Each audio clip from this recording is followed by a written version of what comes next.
Barefoot, wearing only pajamas, and disappears off the face of the earth. Tonight, her friends and supporters are saying investigators failed Kaitlyn Ledbetter. Here's Dennis Ferrier with tonight's cold case. It's a rough place surrounded by rough terrain. Turkey Town Road in Hillham, Overton County is a place where bad things happen. Kaitlyn Ledbetter was a quiet 26-year-old woman. She lived with her dad and his girlfriend in a house that used to stand here.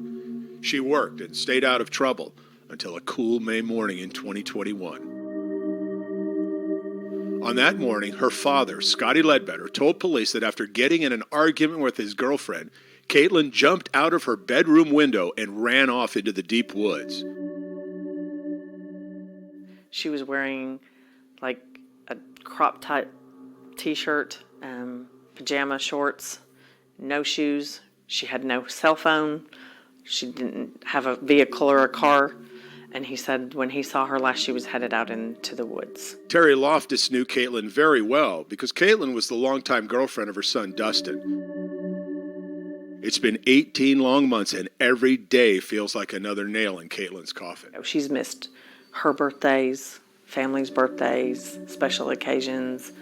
No sound has come from her. Nothing has come from her. And I still don't understand why she would have jumped out the window. If they had an argument, why didn't she go out the front door? So nothing about it really makes any sense. And this is no place for a walk in the woods. Far from it. It's nothing but hills and hollers and steep declines, and it's not something that I would even be happy about doing it if I had the gear that I needed to do it. Eric Hammock got involved in the case not as a friend or a relative, but as a citizen of Overton County who felt law enforcement had failed this young woman.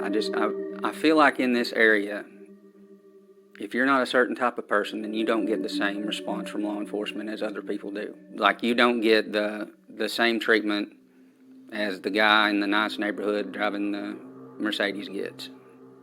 You just kind of get written off. Hammock offers this astonishing evidence for his claim. The Overton County Sheriff's Department's first comprehensive search happened 9 months after Kaitlyn's disappearance. 9 months. You feel like this law enforcement has failed this family? Big time. I don't know of any excuse that could be given to me to say that we waited over 9 months to do a search. There's more. Kaitlyn's father, Scotty Ledbetter, had an active warrant for his arrest. Police did not arrest him the day Kaitlyn disappeared. Then Ledbetter's home burned down. His girlfriend died inside. Still an active warrant, still no arrest. Another witness to what happened. Gone forever. And what was that argument about that morning that was ugly enough to make a 26-year-old jump out of a window 5 to 7 feet to the ground? There's more. The original detective on the case, who later left the Overton County Sheriff's Department, apparently lost evidence because the new detective told the family they no longer had critical texts from Kaitlyn around the time of her disappearance. I'm not sure even what all he did lose. And I don't know that they know what he lost, you know what I mean? So you don't even get that little bit of peace of saying, you know what, we did all we could do. It's just not true. We were unable to connect with Overton County Sheriff John Garrett. We made numerous attempts.